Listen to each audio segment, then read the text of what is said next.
அனைவருக்கும் வணக்கம். மற்றுமொரு மறுபக்கமூடாக உங்களை சந்திப்பதில் மகிழ்ச்சி. இன்றும் எமது கரங்களில் கிடைக்கப்பெற்ற பத்திரிகைகளின் முன்பக்க செய்திகள் தொடர்பாக விரிவாக ஆராய இருக்கின்றோம். அந்த வகையில் இலங்கையை பொறுத்தமட்டில் பல்வேறு விடயங்கள் பதிவாகி வருவதை நாங்கள் பார்த்து கொண்டிருக்கின்றோம். குறிப்பாக நேற்றைய தினம் ஜனாதிபதி தலைமையில் சர்வ கட்சி மாநாடு நடைபெற்றிருந்தது. வெற்றிகரமாக மாநாடு நிறைவு பெற்றிருந்தது. அதன்போது அமெரிக்க வரி விதிப்புக்கு எதிராக பல்வேறுபட்ட விடயங்கள் பேசப்பட்டிருந்தன. அதாவது அமெரிக்காவுடன் அடுத்த கட்ட பேச்சுவார்த்தை எவ்வாறு முன்னெடுப்பது என்பது தொடர்பாக பல பேச்சுவார்த்தைகள் நேற்று தினம் முன்னெடுக்கப்பட்டிருந்தன. அதேபோல் பணி நீக்கம் செய்யப்பட்டுள்ள போலீஸ் மா அதிபர் தேசபந்து தென்னகோனுக்கு பிணை வழங்கப்பட்டிருக்கின்றது. நேற்றைய தினம் யாழ்ப்பாணத்தில் மிக விரைவில் சர்வதேச கிரிக்கெட் மைதானம் திறக்கப்பட இருக்கின்றது. அதற்காக நேற்றைய தினம் விளையாட்டுத்துறை அமைச்சர் வருகை தந்திருந்தார். அதேபோல் முக்கியமான ஒரு விடயமாக நேற்றைய தினம் வடக்கில், அதுவும் யாழ்ப்பாணத்தில் பதிவாகி இருந்தது. 35 ஆண்டுகளுக்கு பின்னர் கடும் நிபந்தனைகளுடன் பலாலி வீதி திறக்கப்பட்டிருக்கின்றது. அந்த வீதியினூடாக பயணிப்பதற்கு பல்வேறு நிபந்தனைகள் விதிக்கப்பட்டிருக்கின்றன.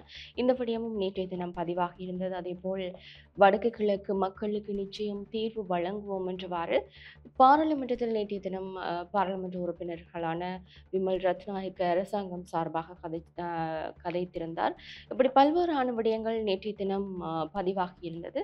இந்த நிலையில் சர்வதேசத்தை பொறுத்த மட்டிலும் அமெரிக்கா சீனாவிற்கு இடையில் உலக வர்த்தக போர் ஆரம்பித்து விட்டது என்றுதான் சொல்ல முடியும். சீனாவுக்கு எதிராக அமெரிக்கா வரி விதிப்பதும், அமெரிக்காவுக்கு எதிராக சீனா வரி விதிப்பதும் என்றவாறு நேற்றைய தினம் பல விடயங்கள் பதிவாகி இருந்தது. இறுதியாக அமெரிக்கா அறிவித்திருக்கிறது, சீனாவுக்கு 20% வரியுடன் மேலதிகமாக 125% வரி விதிக்கப்படும். மொத்தமாக 145% வரி விதிப்பு அமுல்படுத்தப்படும் என்றவாறு நேற்றைய தினம் அமெரிக்கா அறிவித்திருக்கிறது. இவ்வாறான செய்திகள் இன்றைய பத்திரிகையில் அதிகம் முன்பக்கத்தில் இடம் பிடித்திருப்பதை காணக்கூடியதாக இருக்கிறது. அதற்கமைவாக இன்றைய வெள்ளம்புரி பத்திரிகையின் முன்பக்க செய்திகளை நோக்குவோமாக இருந்தால், பட்டலந்த அறிக்கை தொடர்பாக ரணிலுக்கு எதிராக சட்ட நடவடிக்கை.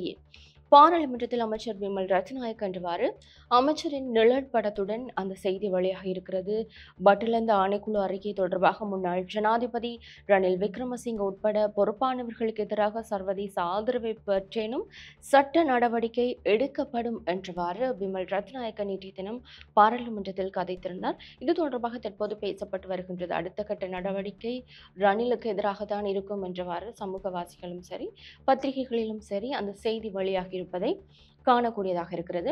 அதேபோல் வெள்ளம்புரி பத்திரிகையில் முக்கியமான ஒரு செய்தியாக வெளியாக இருக்கிறது. 35 வருடங்களின் பின்னர் பலாலி வீதி முழுமையாக விடுவிப்பு என்ற செய்தி வெளியாக இருக்கிறது. சில நிபந்தனைகள் விதிக்கப்பட்டிருக்கிறது. அதுக்கு அமைவாக காலை 6 மணியிலிருந்து மாலை 5 மணி வரையே அந்த வீதியினூடாக பயணிக்கலாம்.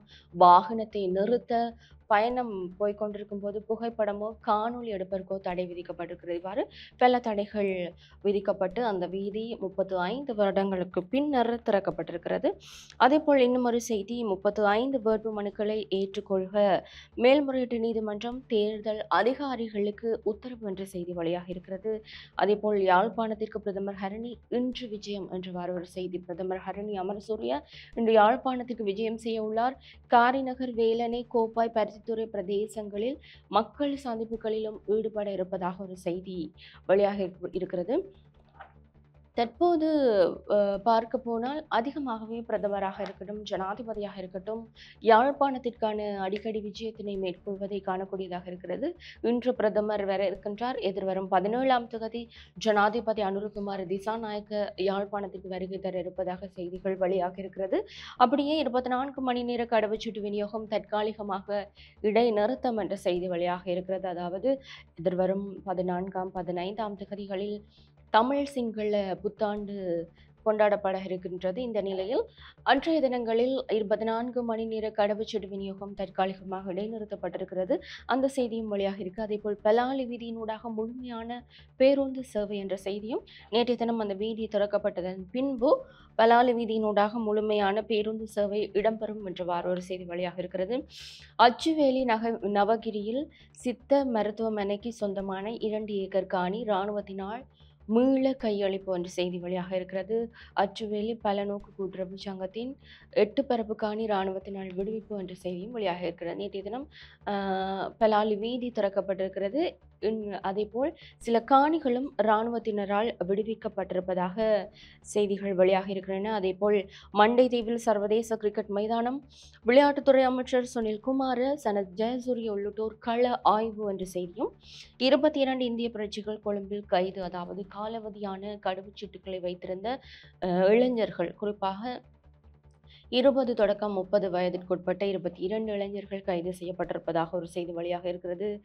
அதேபோல் பலாலி வீதியினுடன் முழுமையான போக்குவரத்து உள்ளிட்ட பல செய்திகள் இன்றைய வலம்புரி பத்திரிகையின் முன்பக்கத்தில் இடம் பிடித்திருப்பதை காணக்கூடியதாக இருக்கிறது. அதேபோல் இன்றைய உதயன் பத்திரிகையின் பிரதான செய்தியாக வெளியாக இருக்கிறது. 35 ஆண்டுகளுக்கு பின்னர் கடும் நிபந்தனைகளுடன் திறக்கப்பட்டது பலாலி வீதி. வாகனங்களை நிறுத்தக்கூடாது, ஒளிப்படங்கள் எடுக்கக்கூடாது, நேர கட்டுப்பாடும் அமுலில் என்ற செய்தி உதயன் பத்திரிகையின் பிரதான செய்தியாக வெளியாக இருக்கிறது. யாழ்ப்பாணம் வயாவலான் சந்தை முதல் பொன்னாலை பருத்தித்துறை வீதி வரையிலான பலாலி வீதி கடுமையான நிபந்தனைகள் மற்றும் கட்டுப்பாடுகளுடன் 35 ஆண்டுகளின் பின்னர் மக்கள் பாவனைக்காக திறந்து வைக்கப்பட்டிருக்கின்றது என்றவாறு அந்த செய்தி 15ஆம் பக்கத்திற்கு செல்வதை காணக்கூடியதாக இருக்கிறது. அடுத்தது திஸ்ஸ விகாரைக்கு எதிராக போர் என்ற செய்தியும், மாகாண தேர்தலின் பின் புதிய அரசியலமைப்பு என்ற செய்தியும், ஏப்ரல் 17ஆம் தேதி யாழ் வருகின்றார் அனுர என்ற செய்தியும் வெளியாக இருக்கிறது. அதேபோல் யாழ்ப்பாணத்தில் பிரதமர் ஹரணி இன்றைய தினம் அவர் விஜயம் மேற்கொள்ள இருக்கின்றார், அது தொடர்பான செய்தியும் வெளியாக இருக்கிறது. அதேபோல் நேற்றைய தினம் அமைச்சர் பிமல் ரத்நாயக்க பாராளுமன்றத்தில் தெரிவித்த கருத்து, வடக்கு கிழக்கு மக்களுக்கு நிச்சயம் நீதியை வழங்குவோம் அமைச்சர் பிமல் ரத்நாயக்க என்ற செய்தியும், நவகிரி சித்த வைத்தியசாலையின் 2 ஏக்கர் காணி விடுவிப்பு என்ற கட்டமிடப்பட்ட செய்தியும் வெளியாக இருக்கிறது. விபத்தில் ஆசிரியர் இறப்பு என்ற ஒரு செய்தியும், பட்டலந்த படுகொலைகளுக்காக ரணில் விக்ரமசிங்கவை தண்டித்தே தீர்வோம், அரசு உறுதியாக இருப்பதாக ஒரு செய்தி வெளியாக இருக்கிறது. அதேபோல் சங்க கூட்டணியின் மனுக்களை ஏற்குக என்ற செய்தி வெளியாக இருக்கிறது. எதிர்வரும் உள்ளூராட்சி மன்ற தேர்தலில் ஜனநாயக தமிழ் தேசிய கூட்டணியின் வேட்பு மனுக்களை ஏற்குமாறு மேன்முறையீட்டு நீதிமன்றம் உத்தரவிட்டிருப்பதான செய்தியும் இன்றைய உதயன் பத்திரிகையில் இடம்பெற்றிருப்பதை காணக்கூடியதாக இருக்கிறது. அதேபோல் யாழில் மிக விரைவில் கிரிக்கெட் மைதானம் அமைச்சர் குழு ஆராய்வு என்ற செய்தியும், உயிர்த்த ஞாயிறு தாக்குதல் பிள்ளையானுக்கும் தொடர்பு கேள்விக்குறி, தீவிர விசாரணையில் அரசு என்ற செய்தியும் வெளியாக இருக்கு. அதேபோல் காங்கேசன் துறையிலிருந்து பேருந்து சேவை ஆரம்பம் என்ற செய்தியும் இன்றைய உதயன் பத்திரிகையின் முன்பக்க செய்திகளாக இடம்பெற்றிருக்கின்றன. இவ்வாறு பல செய்திகள் இன்றைய பத்திரிகைகளில் இடம்பெடுத்திருக்கின்ற இந்த பின்னணியில் குறிப்பாக அமெரிக்காவின் வரி விதிப்பு இலங்கை மாத்திரமல்ல உலக அளவிலேயே பேசப்பட்டு வருகின்றது. பல நாடுகளில் பொருளாதார தாக்கங்களை ஏற்படுத்தி இருக்கின்ற இந்த பின்னணியில் இலங்கையில் நேற்று சர்வ கட்சி மாநாடு அவசரமாக கூட்டப்பட்டு நடைபெற்றிருந்தது. பல கட்சிகளின் தலைவர்கள், நாடாளுமன்ற உறுப்பினர்கள் பலர் அந்த கூட்டத்தில் பங்கு பற்றி கலந்து கொண்டு பல விடயங்கள் பற்றி பேசியிருந்தார்கள். எப்படி நாங்கள் இந்த அமெரிக்க வரி விதிப்பை சமாளிக்கப் போகின்றோம், அடுத்த கட்டம் எவ்வாறு அமெரிக்காவுடன் பேச்சுவார்த்தைகளை முன்னெடுக்கப் போகின்றோம் என்ற விதமாக ஜனாதிபதியுடன் இந்த கலந்துரையாடல் நடைபெற்று வெற்றிகரமாக நிறைவு பெற்றிருந்தது. இதன்போது எதிர்க்கட்சி தலைவர், பாராளுமன்ற உறுப்பினர்கள் என பலரும் அதற்கான தீர்வு தொடர்பான பல விடயங்களை முன்வைத்திருந்ததை காணக்கூடியதாக இருந்தது. இது இவ்வாறு இருக்க 35 ஆண்டுகளுக்கு பின்னர் நேற்றைய தினம் கடும் நிபந்தனைகளுடன் யாழ்ப்பாணம் பலாலி வீதி திறக்கப்பட்டிருக்கிறது. சில நிபந்தனைகள் விதிக்கப்பட்டிருக்கிறது. அந்த வீதியின் ஊடாக பயணிக்கும் போது வாகனங்களை நிறுத்தக்கூடாது, புகைப்படங்கள் காணொளிகள் எடுக்கக்கூடாது, ஒரு டைம் கொடுத்துருக்குறாங்க. காலையில் 6 மணிலேருந்து பின்னேரம் 5 மணி வரைக்கும் தான் அந்த வீதியின் ஊடாக பயணிக்க முடியும் என்றவாறு சில நிபந்தனைகளுடன், கடுமையாக்கப்பட்ட நிபந்தனைகளுடன் அந்த வீதி திறக்கப்பட்டிருக்கின்றது. கிட்டத்தட்ட 35 ஆண்டுகளுக்கு பின்னர் அந்த வீதி திறக்கப்பட்ட நிலையில் அந்த மகிழ்ச்சியை வெளிப்படுத்தும் முகமாக அந்த பிரதேசத்தைச் சேர்ந்த மக்கள் பொங்கல் பொங்கி ஆரவாரத்துடன் அதனை கொண்டாடி மகிழ்ந்ததையும் நேற்றைய தினம் காணக்கூடியதாக இருந்தது. அதேபோல் இன்றைய தினம் பிரதமரின் வருகை இடம்பெற காத்திருக்கின்றது. பல மக்கள் சந்திப்புகளிலும் ஈடுபட இருப்பதாக செய்திகள் வெளியாக இருப்பதை காணக்கூடியதாக இருந்தது. அதேபோல் எதிர்வரும் 17ஆம் தேதி ஜனாதிபதியும் நாட்டிற்கு வருகை தர இருப்பதாக சொல்லப்படுகின்றது. அதேபோல் பட்டலந்த அறிக்கை விவகாரம், பட்டலந்த வதை முகாம் அறிக்கை விவகாரம் தொடர்பாக தற்போது பேசப்பட்டு வருகின்றது. குறிப்பாக நேற்றைய தினம் பாராளுமன்றத்தில் அமைச்சர் பிமல் ரத்நாயக்க பல கருத்துக்களை முன்வைத்திருந்தார். அதாவது இந்த உலகில் உள்ள சிறந்த விசாரணை குழுக்களையும் இலங்கைக்கு அழைத்து வந்து ரணிலுக்கு எதிரான விசாரணைகளை முன்னெடுப்போம், இதற்கான தீர்வை கண்டிப்பாக பெற்றுத்தருவோம் என்றவாறு நேற்றைய தினம் பாராளுமன்றத்தில் அமைச்சர் பிமல் ரத்நாயக்க பேசியிருந்தார். தற்போது அரசாங்கத்தை பொறுத்தமட்டில் பல கைது நடவடிக்கைகள் முன்னெடுக்கப்பட்டு வருவதை காணக்கூடியதாக இருக்கிறது. அமைச்சர்கள், முன்னாள் அமைச்சர்கள், பாராளுமன்ற உறுப்பினர்கள் என பல கைது நடவடிக்கைகள் முன்னெடுக்கப்பட்டு கொண்டிருக்கின்றன. குறிப்பாக கைது செய்யப்பட்டிருக்கின்ற பிள்ளையான் தொடர்பாகவும் இப்போது அரசாங்கம் தீவிர விசாரணைகளை முன்னெடுத்திருக்கின்றது.